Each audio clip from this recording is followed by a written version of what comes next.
Bagi Anda pecinta bakso, menu yang satu ini wajib Anda coba. Di salah satu warung bakso di Cilengsi, Kabupaten Bogor, ada warung bakso yang memadukan bakso urat dengan bakso jamur kuping. Sajian bakso memang tidak pernah membuat bosan. Beraneka ragam inovasinya tetap jadi buruan bagi penikmat kuliner.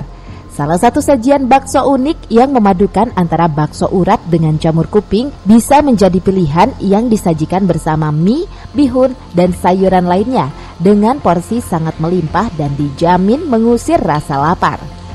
Bakso jamur, jadi awalnya itu kami pengen mendapatkan makanan yang berbau dengan sayur-sayuran yang vegetarian.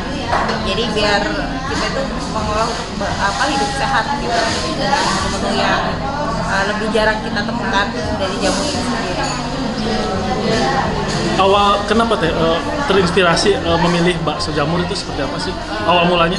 Awal mulanya itu kita tuh bosen ya dengan menu-menu daging-daging gitu aja gitu, makanya kita cari inspirasi lain supaya kita itu bisa menikmati menu makanan daerah lokal yang berbau dengan sayur-sayuran, terutama jamur, itu supaya bisa kita duplikasikan dengan daging, jadi biar mendapatkan rasa masakan Nusantara yang lebih ciri khas ke daerah. Nah, selain bakso jamur, di sini juga tersedia bakso urat, bakso iga, bakso tetelan, dan selain itu ada juga mie lava. Untuk harganya sendiri tentunya tak perlu khawatir. Satu porsi bakso jamur dibanderol seharga Rp25.000. Sementara untuk sajian bakso lainnya mulai dari Rp15.000 hingga Rp30.000 tergantung ukuran porsi. Dari Cilengsi, Kabupaten Bogor, Suhanda Abrizi melaporkan.